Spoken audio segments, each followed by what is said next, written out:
Hello दोस्तों, मेरा नाम है सिद्धार्थ सिन्हा और ये जो वीडियो है आपका जेआईबी का हम लोग अकाउंटिंग पढ़ रहे हैं। यूनिट नंबर 4 है डेप्रिसिएशन एंड इट्स अकाउंटिंग। ठीक है, और उसमें जो आज हम लोग पढ़ रहे हैं ये पार्ट 1 है। ऐसे कई पार्ट्स में वीडियोस रहती हैं। अगर आपको प्रॉपर जेआईबी का वीडियो कोर्स करना है तो मेरा फोन नंबर भी दिया हुआ है और ज्यादा जानकारी के लिए मेरे डिस्क्रिप्शन बॉक्स में सारी इन्फॉर्मेशन डाल दिया, वहां पे देख सकते हैं। चलिए स्टार्ट करते हैं इस चैप्टर को। तो सबसे पहला पॉइंट है डेप्रिसिएशन। आप इससे क्या समझते हैं? इस पॉइंट से आप क्या समझ रहे हैं डेप्रिसिएशन से, बताइए। तो डेप्रिसिएशन को हम लोग क्या बोल सकते हैं? प्रॉफिट के ऊपर एक चार्ज है। डेप्रिसिएशन हम लोग ये बोल सकते हैं कि चार्ज होता है। चार्ज का मतलब है कुछ सर्टेन परसेंटेज हम पैसा निकाल लेंगे उसमें से। क्या करेंगे? उसके जब बैलेंस शीट में आप देखिएगा तो डेप्रिसिएशन हमेशा जब लगता है तो कुछ ना कुछ पैसा, मान लीजिए जो एक सामान खरीदते हैं जिसका दाम 100 रुपए था, 10% डेप्रिसिएशन चार्ज हुआ तो कितना उसका वैल्यू बच गया? 90 रुपए। बैलेंस शीट में 90 रुपए दिखेगा, 100 रुपए नहीं दिखेगा। बेसिकली चार्ज काटते हैं हम लोग प्रॉफिट पर। ठीक है, यानी एक तरह चार्ज होता है प्रॉफिट पर और जो प्रॉफिट बना उस पर उतना पैसा माइनस कर लेते हैं 10%। ठीक है, और इसका मतलब ये होता है कि जो वैल्यू का दाम था 100 रुपए उसको हम लोग दिखाते हैं आज की डेट में इसका दाम घट के 90 रुपए हो गया, डेप्रिशिएट कर गया। ठीक है, आ रहा है समझ में? तो हम प्रॉफिट के ऊपर चार्ज लगाते हैं और ये बताते हैं कि अगर पिछले साल इस पेन का दाम 100 रुपए था तो आज घट के इसका 90 रुपए हो गया, यानी उस एसेट में वैल्यू में गिरावट आई है। क्या गिरावट आई? लॉस आई है। इसी चीज को हम लोग डेप्रिसिएशन बोलते हैं। ठीक है, इसको आप लिख लीजिए। डेप्रिसिएशन क्या है? Depreciation is a charge to profit and loss account। ठीक है, for fall in value of an asset, for fall in value of an asset during a year। तो क्या बोलते हैं? एक तरह का चार्ज होता है प्रॉफिट के ऊपर। चार्ज है प्रॉफिट के ऊपर, और लॉस हुआ अकाउंट पर जहां पे वैल्यू दिखा रहा है किसी भी जो फॉल दिखा रहा है, क्या फॉल इन वैल्यू हुआ, वैल्यू में गिरावट आया किसी भी एसेट का एक साल पे। तो एक साल में उस एसेट की वैल्यू गिरी है, चार्ज जो था प्रॉफिट के ऊपर लगा है। ठीक है, डेप्रिसिएशन ऑपरेटिंग कॉस्ट का ही पार्ट होता है। डेप्रिसिएशन किसका पार्ट होता है? तो हम लोग ये बोल सकते हैं कि ऑपरेटिंग कॉस्ट का पार्ट है। आप ये बोल सकते हैं डेप्रिसिएशन जो है is a part of operating cost. ठीक है, पार्ट ऑफ क्या है? Operating cost. डेप्रिसिएशन क्या है? पार्ट ऑफ ऑपरेटिंग कॉस्ट हो गया। तो डेप्रिसिएशन की वजह से क्या होता है? जो एसेट होता है उसकी वैल्यू कम हो जाती है। अभी तो पढ़ा हमने, क्या पढ़ा? कि fall in the value of asset. Natural सी बात है, लॉस हो रहा है अकाउंट में, किस वजह से? अगर एसेट की वैल्यू कम हो रही है तो वैल्यू जो होती है एसेट की वो घट जाती है ओवर द टाइम। तो वो भी आगे पढ़ेंगे हम लोग। Depreciation is a reduction in the value of an asset, in the value of an asset. Reduction क्या हो जाएगा? वैल्यू में एसेट का। ठीक है,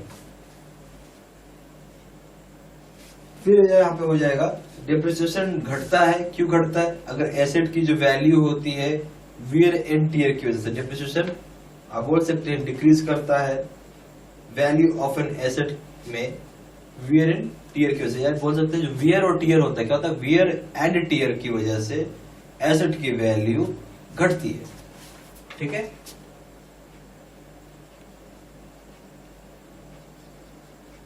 तो depreciation is decrease in the value of an asset due to wear and tier.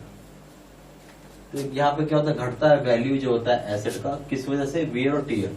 आप बोल सकते हैं जो वैल्यू है एसेट का घटा, एक रीजन हो गया wear and tear. Wear and tear मतलब यूज करने से घट रहा है।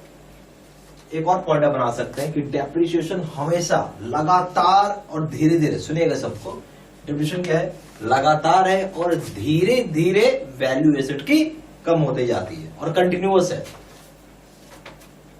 आप बोल सकते हैं क्या कि डेप्रिसिएशन इज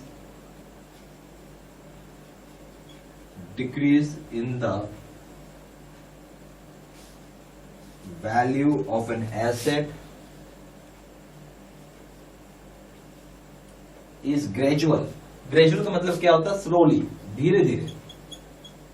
gradual का मतलब होता है स्लोली एंड कंटिन्यूअस। कंटिन्यूअस का मतलब होता है लगातार। बहुत लोग इसको ऑनगोइंग भी लिखते हैं, ऑनगोइंग मतलब लगातार चलते जाता है। तो बोल सकते हैं डेप्रिसिएशन क्या करता है, डिक्रीज करता है एसेट की वैल्यू में, और वो धीरे धीरे होता है और लगातार होता है। ठीक है, तो ये सारे पॉइंट्स आप प्लीज लिखते चलिए।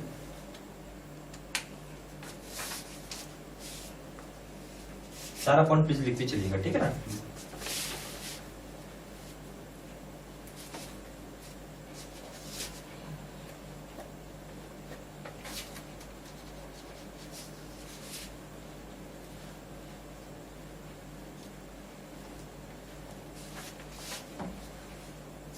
अब हम लोग एक बार फिर से जरा समझ लेंगे क्या क्या मेन कारण था डेप्रिसिएशन का। एक छठा पॉइंट बनाइए, लिखिए मेन काउजेस ऑफ डेप्रिसिएशन। क्या क्या मेन काउज हो गया डेप्रिसिएशन का। सबसे पहला है वियर एंड टियर की वजह से, और ये क्यों होता है वियर एंड टियर, यूज करने से होता है। जितना ज्यादा यूज करोगे उतनी ज्यादा सामान खराब होगा, नेचुरल सी बात है। ज्यादा यूज करेंगे ज्यादा सामान खराब होता है ना। तो वियर एंड टियर होता है एक्चुअल यूज से। इवन आप नहीं भी यूज करेंगे तो भी सामान खराब हो जाता है। आप देखिए बहुत ज्यादा दिन तक यूज नहीं करने से सामान खराब हो जाता है, बल्कि सामान का यूज करने कुछ ज्यादा दिन चलता है, और जरूर ज्यादा भी यूज करेंगे तो सामान जल्दी खराब होता है। सीधा सी बात है, आप यूज करेंगे तो वियर एंड टियर होगा ही होगा। तो वियर एंड टियर की वजह से, ड्यू टू एक्चुअल यूज, ये भी एक रीजन होता है डेप्रिसिएशन का। फिर है इफ्लक्स ऑफ टाइम। समय के साथ भी आपका एसेट की वैल्यू गिर जाएगी, उसका दाम कम हो जाता है समय के साथ। आप लिख सकते हैं इफ्लक्स ऑफ टाइम, जिसमें आ जाएगा mayor passage of time causes fall in the value of asset। यहां क्या बता रहा है कि जो समय जैसे से बीतते जाता है ना, उस वजह से भी आपका वैल्यू एसेट की कम होती है। तीसरी चीज होती है ऑब्सोलेंस। यहाँ पहला क्या हो गया वेयर एंड टियर, फिर हो गया इफ्लक्स ऑफ टाइम, तीसरा हो जाएगा ऑब्सोलेंस। ऑब्सोलेंस, अब इसका क्या मतलब होता है,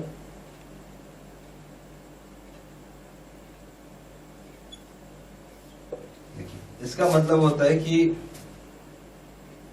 अगर कोई नया इन्वेंशन कोई कर लिया, ऑप्शन से मतलब कोई नया इन्वेंशन कर लिया तो उस चीज को यूज नहीं करेंगे।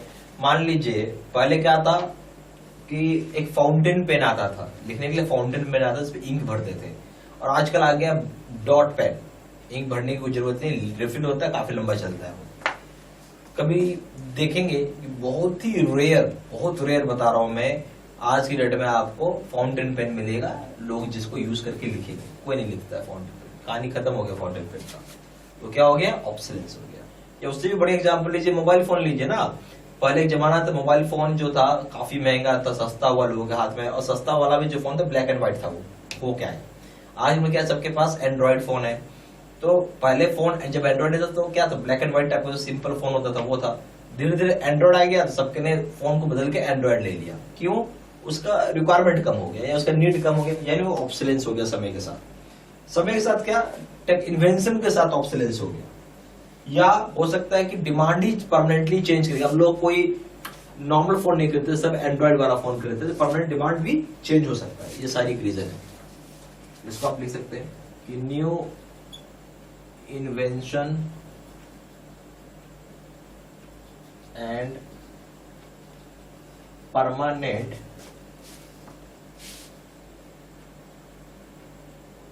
Change in demand. ठीक है, फिर हो जाएगा एक्सीडेंट की वजह से भी डेप्रिसिएशन कम हो जाता है, कम होता है। जैसे कोई कार है, अगर एक्सीडेंटल कार है, एक्सीडेंट हो चुका, नेचुरल से उसको बेचोगे तो उसकी वैल्यू बहुत कम मिलेगी आपको, वो भी एक रीजन होता है। अब एक्सीडेंट, फिर हो जाएगा मार्केट प्राइसेस अगर गिर जाए, किसी के मार्केट प्राइस गिर जाएगा। जैसे मान लीजिए ये पेन का दाम है 25 रुपए, पता चला कल से कंपनी 15 रुपए में बेच रही है, इसका वैल्यू शुरू से ही, नया पेन का दाम जब वैल्यू कम कर दिया तो डेप्रिसिएशन अपने आप हो जाएगा। भले आपने एक साल पहले 125 में खरीदा, बट अब पेन 15 में मिल रहा है, तो आपको ऑटोमेटिकली डेप्रिसिएशन हो जाता है। ठीक है, जैसे सबसे बड़ा एग्जांपल टीवी का लीजिए ना, एलईडी टीवी। पहले क्या था, एलसीडी आता था टीवी, अब आया एलईडी टीवी। ठीक है, अब एलईडी टीवी पता चला एक साल पहले लिए 40,000 का था और इस साल अभी घट के हो गया 25,000 रुपए, तो क्या हो गया, वैल्यू कम हो रहा है। ठीक है, वही चीज होगी, फॉल इन मार्केट प्राइस आप लिख सकते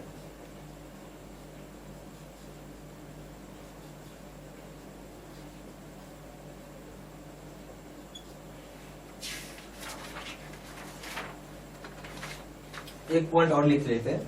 देखिए, आप बता सकते हैं ऐसा कौन सा प्राइस होता है जहां डेप्रिसिएशन काम नहीं करता। तो आप बोल सकते हैं depreciation does not work but appreciation happens, but appreciation happens, यानी एप्रिसिएशन होता है, पैसा बढ़ता है। कहां पे होता है बताइए, depreciation does not work but appreciation happens. बता सकते हैं, जब एक पेंटिंग खरीदेंगे ना, पुराना पेंटिंग, उसका दाम हमेशा बढ़ता है। और दूसरा है लैंड, ओल्ड पेंटिंग्स, इसका दाम हमेशा बढ़ते रहता है, कभी घटेगा नहीं। दूसरा हो जाएगा लैंड, लैंड की बात कर रहा हूं, फ्लैट की बात नहीं कर रहा हूं, जमीन, लैंड। और तीसरा भी डाल सकते हैं सोना, गोल्ड। गोल्ड में घटता और बढ़ता है, पर नॉर्मली एक टाइम पीरियड के बाद देखिए गोल्ड का दाम हमेशा चढ़ा ही रहता है। ठीक है, ये चीज है। सारा पॉइंट्स प्लीज कॉपी अपना नोट डाउन करते चलिए। सब्सक्राइब करें यूट्यूब चैनल को और क्लिक बेल को प्रेस करें ताकि सारा नोटिफिकेशन मिलते रहे।